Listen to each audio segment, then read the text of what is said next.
15 বছর আগে মাকে রেখে ইউরোপে পালিয়ে গিয়েছিলাম। ভেবেছিলাম ফুটপাতে শাক বিক্রি করে এই মহিলাকে আমি মা বলে বড় সোসাইটিতে পরিচয় দিতে পারবো না। 15 বছর পর দেশে ফিরে দেখি কাউরান বাজারে আমার মা ভিক্ষা করে। আমার নাম শাহেদ। দীর্ঘ 15 বছর এমন এক অন্যায় আর অপরাধের বোঝা আমি বুকে নিয়ে ঘুরছি, যা আমাকে ভিতরে ভিতরে তিলে তিলে শেষ করে দিচ্ছে। আমার যখন 8 বছর বয়স, তখন আমার বাবা এই পৃথিবীর মায়া ত্যাগ করে চলে যায়। মা আমার কথা ভেবে অনেক সুন্দরী থাকার পরও দ্বিতীয় আর বিয়ে করেনি। মার পাশে কেউ ছিল না, একা হাতে মা মানুষ করেছিল আমাকে। শুধু আমাকে উচ্চ শিক্ষিত করার জন্য নিজের বাড়ি বসতটুকু মা বিক্রি করে দিতে একটাবারও ভাবেনি। বিধবা একজন মহিলা রাস্তাঘাটে কাজকাম থেকে শুরু করে রাত্রে রাস্তায় বসে সবজি বিক্রি করা এমন কোনো কাজ ছিল না যেটা আমার মা করেনি। আমি বহুবার দেখেছি মা না খেয়ে থেকে আমার মুখে খাবার তুলে দিত, 2টা শাড়ি কাপড় দিয়ে বছর পার করে দিত। সেগুলো বিভিন্ন জায়গায় ছেঁড়া থাকতো, কিন্তু বাজারে সবচাইতে সুন্দর কাপড়টা মা আমাকে কিনে দিত। মা আমার কপালে চুমু কেটে দিয়ে কান্না করে দিয়ে বলতো, আমার সব কষ্ট দূর হয়ে যাবে যেদিন তুই অনেক বড় শিক্ষিত হবি, অনেক বড় মানুষ হবি, সেদিন আমি সবাইকে বলবো আমার কষ্ট বিফলে যায়নি। এইভাবে চলছিল মা আর আমার জীবন। ছোটবেলা থেকে আমি লেখাপড়ায় অনেক ভালো ছিলাম। কলেজের বড়লোক বন্ধুদের সামনে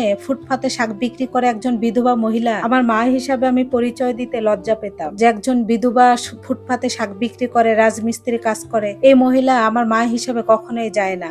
উচ্চ আকাঙ্ক্ষা আমার চারপাশটা অন্ধকার করেছিল। জন্মদাত্রী মাকে আমি ভুলে গিয়েছিলাম শুধু ক্যারিয়ার গড়ার জন্য। আমার মা যে আমার উচ্চ শিক্ষার জন্য এত কষ্ট করতো আমার চোখেই পড়তো না। 22 বছর বয়সে ভালো মেধার কারণে স্কলারশিপ নিয়ে আমি ইতালি চলে যাই। যাওয়ার আগে আমার মাকে কিছুই জানাইনি। মনে হয়েছে ওনাকে আর কি বলবো, আর ওনার পরিচয় দিলে আমি এই সমাজে ভালো ক্যারিয়ার গড়তে পারবো না। যখন বিমানে উঠেছিলাম মনকে বুঝ দিয়েছিলাম বিদেশ যাওয়ার পর সেটেল হওয়ার পর মাকে নিয়ে যাব, মাই তো যেমনই হোক। তবে বিশ্বাস করে ইউরোপের মাটিতে পা রাখার পর এই 15 বছর মাকে আমি একটা ফোনও দেইনি, কোনো যোগাযোগ করিনি, 10টা টাকাও পাঠাইনি। আমি জানতেও চাইনি আমার বিধবা মা কেমন আছে, যিনি আমার জন্য একজন বিধবা মহিলা হয়েও নিজের রক্তগুলো পানি করেছিল, নিজের সৌন্দর্য বিসর্জন দিয়েছিল শুধু আমার মুখের দিকে তাকিয়ে দ্বিতীয় স্বামী গ্রহণ করে। গত 15 বছর ধরে ইউরোপের মাটিতে আমার মতো করে আমি জীবন গুছিয়ে নিয়েছি। অনেক ডিগ্রি অর্জন করলাম, বহুজাতিক সংস্থা চাকরি অফার পেলাম, বিয়ে করলাম, 2টা বাচ্চার বাবাও হলাম। সমাজে এখন আমি একজন সম্মানী এবং সফল মানুষ। সমাজে সবাই এখন আমাকে নিয়ে গর্ব করে, কিন্তু আমি ভিতর ভিতরে দিনে দিনে শেষ হয়ে যাচ্ছি। কিন্তু আমি তো জানতাম আমি কত বড় অন্যায় করেছি, আমি কোথায় থেকে উঠে এসেছি। যেই মা আমাকে জন্ম দিয়েছিল আমি তাকেই ভুলে গিয়েছি। দীর্ঘ 15 বছর পর বাংলাদেশে ফিরলাম সপরিবারে। আমার স্ত্রী সন্তান খুব উৎসাহে ছিল। তারা আমার গ্রামের বাড়িতে কখনো যায়নি। তারা আমার পরিবারের মানুষের সঙ্গে দেখা করতে চায়। আমার স্ত্রী আমার সন্তান বারবারই আমাকে পীড়া দেয়, এর জন্যই আমার বাংলাদেশে আসা। কিন্তু আমার ভিতরে ঝড়ের মতো একটা ভয় কাজ করছিল। ওখানে গিয়ে আমি কি দেখবো? আমার মা কি এখনো জীবিত আছে, না আল্লাহর ডাকে সাড়া দিয়ে চলে গেছে? আর যদি জীবিতই থাকে মা কি আমার সঙ্গে কথা বলবে? অনেক কিছু মাথায় আসতেছিল।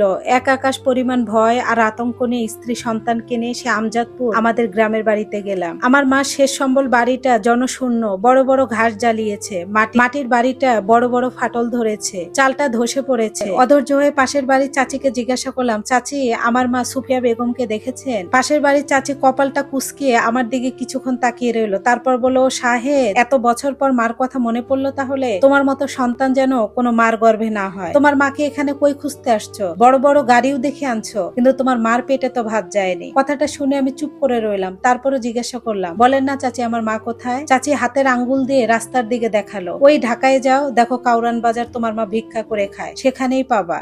তোমার মাকে বেশি খুঁজতে হবে না, সবাই জানে বড় সাহেবের মা এখানে ভিক্ষা করে। বড় সাহেবের মা বলেই কাউরান বাজারে সবাই তোমার মাকে চেনে। কথাটা শুনে যেন পায়ের নিচ থেকে আমার মাটি সরে গিয়েছে, আকাশটা আমার মাথায় এসে পড়েছে। এত বড় পাপের বোঝা আমার ঘাড়ে, আল্লাহ কি আমাকে মাফ করবে? ইউরোপের মতো জায়গায় আমার ব্যাংক ব্যালেন্স, রাজকীয় জীবন, আমার গাড়ি বাড়ি, অথচ আমার মা কাউরান বাজার ভিক্ষা করে খায়। স্ত্রী সন্তানকে কিছু না বলে গাড়িতে উঠলাম। ড্রাইভারকে বললাম, তাড়াতাড়ি গাড়ি স্টার্ট দাও। চাচি তখনও বিড়বিড় করে বলছিল, এমন কুলাঙ্গার সন্তান কোনো মার পেটে যেন না হয়। ড্রাইভার জোরে গাড়ি চালাচ্ছিল, আমার কাছে মনে হচ্ছিল রাস্তাটা যেন থমকে গিয়েছে, যেতে চাচ্ছে না। কাউরান বাজার নেমেই তন্ন তন্ন করে খুঁজছিলাম আমার মাকে। একটু সামনে যেয়ে দেখি একটা ভদ্র মহিলা, জরাজীর্ণ কাপড়, কত বছর যে গোসল করেনি বলা যাবে না, হাতে পায়ে ময়লা, মাথার চুলগুলো আউলা ঝাউলা, বড় বড় নখ হয়েছে, মাথাটা নিচু করে ময়লা ডাস্টবিনের কাছে খাবার খুঁজতেছে। দৌড় দিয়ে গিয়ে ভদ্র মহিলার মুখটা উঁচু করলাম। আমার আর চিনতে বাকি ছিল না আমার গর্ভধারিণী মা। আমি মার পায়ে জড়িয়ে ধরলাম, মা তুমি আমাকে মাফ করে দাও। আশেপাশে আশেপাশে সবাই জমাট হয়েছিল। এইটা সে বড় সাহেব যে মাকে কাউরান বাজার ফেলে রেখে গেছে। আমি বারবারই বলছিলাম, মা আমি তোমার সাহেব, দেখো তোমার সাহেব। কিছুক্ষণ আমার মা আমাকে চেনার অনেক চেষ্টা করলো, তারপর আমাকে সরিয়ে দিয়ে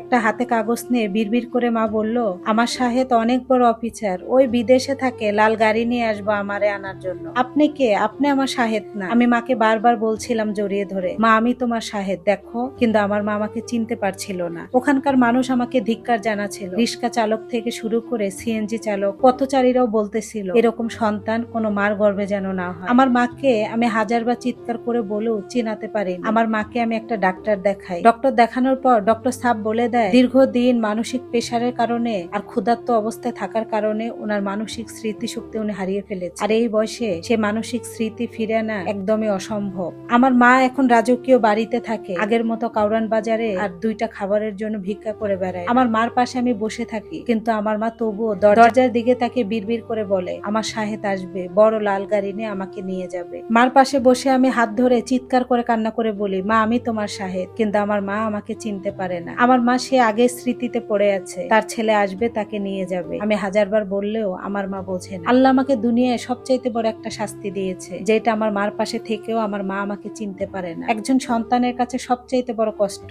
মা সন্তানকে চিনতে পারে না। এটা একজন ভাইয়ের লাইফ হিস্টরি ছিল। ধন্যবাদ সবাইকে।